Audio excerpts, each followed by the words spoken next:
Will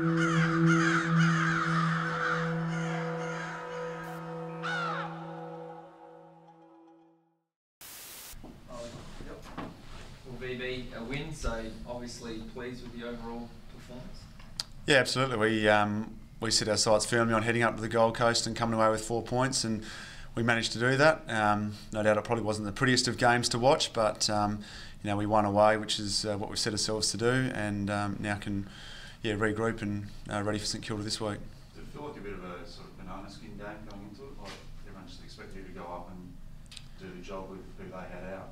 Yeah, look, we were aware of, I guess, external expectations on results for games, and we don't buy into it too much because we're aware of how, I guess, deep the Suns list goes with some of their talent that they've got, and guys, you only have to, been in the system for a while, and I know that when young guys get opportunities to play at the highest level, that they're itching, ready to go, and they're keen to prove their point. So, you don't want to, be wary of, you don't want to, I suppose, awake the dragon or not be ready for them. So we were certainly ready on the weekend that, we had to start at our best and play good footy for 4 quarters because the Suns are certainly a quality outfit.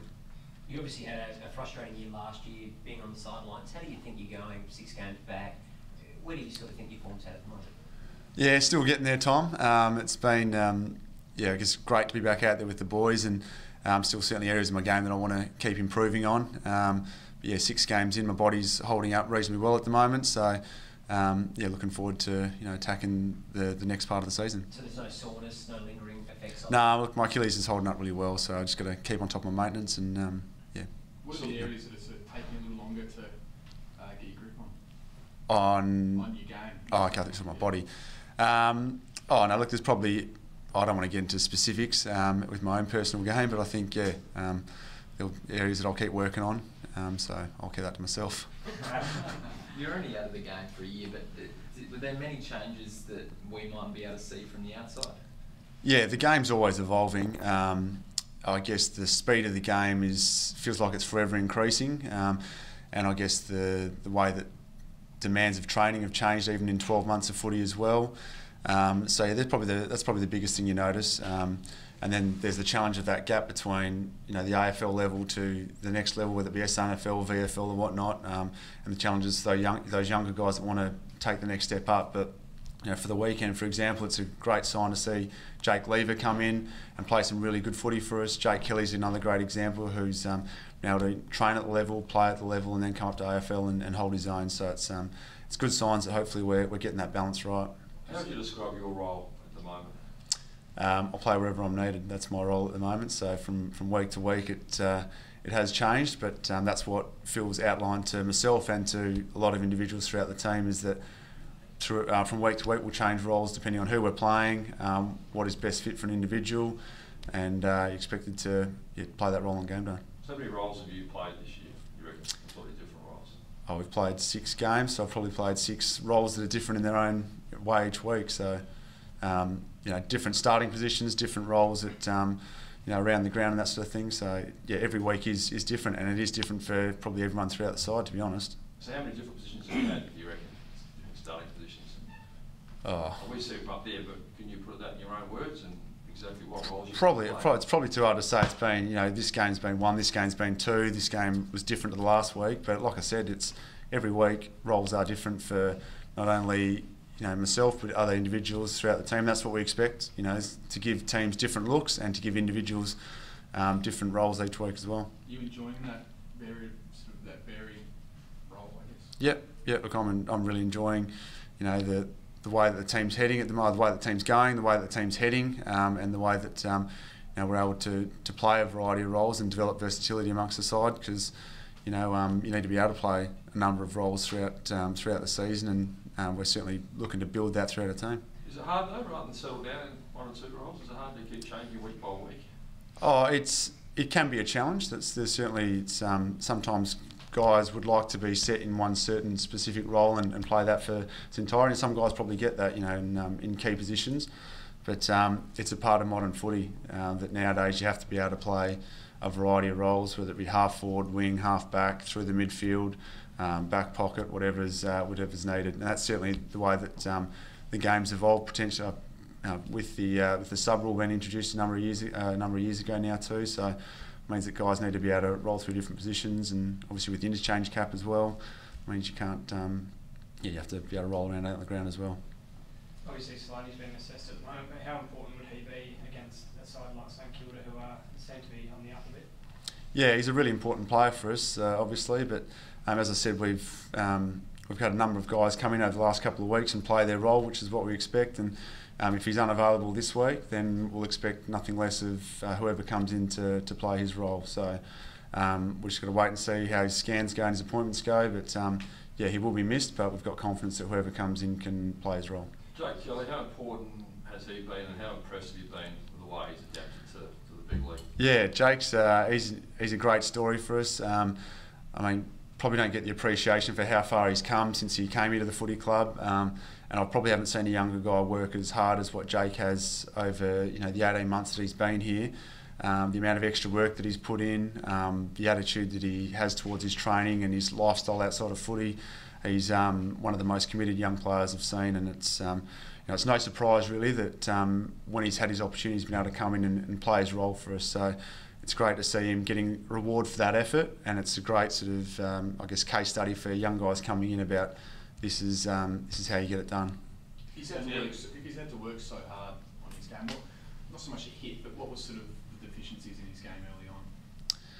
Oh, I suppose you'll have to speak to Jake about that. I don't want to be going into deficiencies in what he recognised early on, but I know he's spent a lot of time in understanding game knowledge and where we're at as a club and what his roles are. He's spent a lot of time working on his kick and other areas of his game, and to the point where we've had to pull him back at times because he's so keen to get out there and improve, which is a great sign. You'd much rather have that work ethic instilled than having to push someone to encourage them to go and do extra work. So he's certainly the other end of the spectrum, so we have to pull him back at times. And just trying to become a professional athlete, it's always hard for yeah. an 18-year-old to come into the system. Yeah, his mindset from day one when he came in here was to sit down and learn as much as he could. He lives at Danger's house, which Danger calls the performance centre, so I think Danger just likes to take a bit of credit for that. So I think Jake does dishes every night, and but yeah, he's come a long way, and it's a credit to him how well he's been able to come in and just play his role for us. Eddie Betts was a star when he arrived, but how has he been better than advertised, do you believe? Did you think he was as good as he is, having seen him play? Oh yeah, oh no, he's been outstanding since he's come to the footy club, and he's a lot more valuable than probably what we realised before he came to the footy club. I think to Eddie's credit, he's managed to get himself really fit and playing some outstanding footy over last year and also at the start of this year. And he's a really important aspect of our side.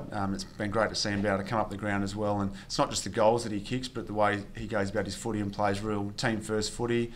He's happy to give off goals and bring other guys into the game as well when he can, but he's certainly one that's leading the way for us at the moment. Nathan, you dealt with the captaincy transition really well, very great humility when Tex took over. How do you think he's going as skipper, and does he ever lean on you and say, hey mate, how should I handle things the Monday to Friday and on game day or anything like that? Yeah, Tex has been really good, outstanding, I'd say, for his his first 6 games of the season and throughout the NAB Challenge Series as well.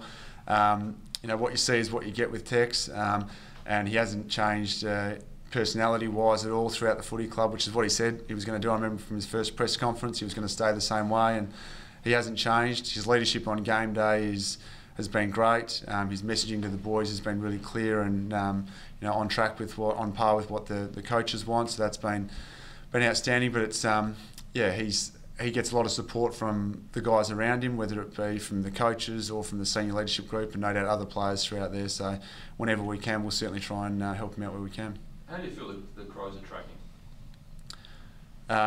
We're tracking pretty well at the moment, I'd feel like. We're sitting 4-2, and we're playing some pretty reasonable footy. We certainly realise that we've got a long way still to go on our journey to where we want to get. But we're making some improvements week in, week out, so hopefully we can get to that point that we want sooner rather than later. So it's only 6 rounds in, so it's hard to gauge exactly where we're at. But on the weekend again, I thought we made some good improvements from the previous weeks. We set ourselves the last few weeks to improve with our skill level on the weekend. we managed to improve that. I think we led the competition in terms of disposal efficiency, so that doesn't mean we're there yet, but it means we're showing good signs to get to where we want to go. So it's a matter of trying to repeat those sorts of behaviours so we can show that we're learning and things are becoming habits for us. So what's the next steps moving forward for the team? It's consistency of I guess, the key stats that are important to us and what shows us that we're playing good footy. So it's consistency of that over a period of weeks.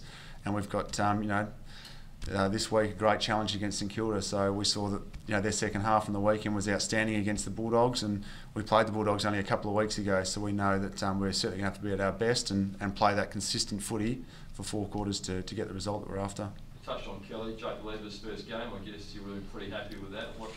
As a team, how did you see his performance, and what's he like as a kid coming through? Yeah, he's probably not far off Jake Kelly as well, to be honest, in terms of he's come in and the competitive nature that Jake has is it's scary at times. It's outstanding the way that he's able to get out there and compete with the bigger boys and just wants to prove himself and wants to do his extra work. So again, when you see young guys come in with that sort of attitude and really want to buy into what we're about as a team, then it's no surprise that they're able to get an opportunity, and then when they do, they make the most of it. So it's great to see, a smile on his face after the game. He's saying it's the one, probably if not the best day of his life. To see his proud family there as well. It's really rewarding when you see young guys, appreciate the opportunity, but then their family, how proud they are of him as well. I'm impressed with his composure, especially for a young kid playing a key defensive post. Yeah, look, it's the way that we've seen him train and the way that he's trying to play his footy, and no doubt he's learned a lot off the likes of Daniel Talia down back as well. He's spent a lot of time with him, and Darren Milburn as our defensive coach. So yeah, he's developing along nicely, and it was great to see him, as I said, in the weekend, play his role for us. Could they be 2 cornerstones of your defence for a long time, those 2 blokes? Oh, look, we'd like to think that they'd be part of our future for sure, and early signs are that they're able to come in and play their role, which is what we ask of everyone coming in. So signs are good early for those 2, and we just need to make sure that we keep giving them the support they need to play at the level. Just back to Slaney and sort of, I guess, the injury list at a whole. How much confidence is it giving the players that it's a pretty long injury list and you guys are still performing pretty well?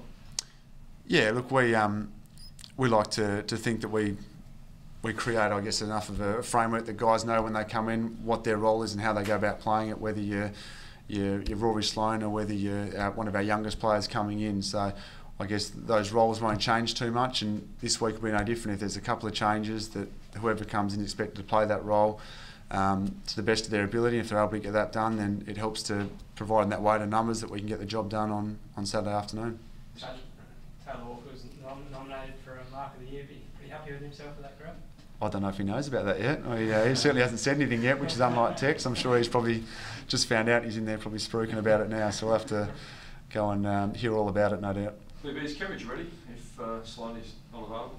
A couple of decent games back. Yeah, he's had a couple of weeks back now, but I guess that's up to match committee where they see him at and whether he's ready this week. But he's put in some solid performances there, SNFL.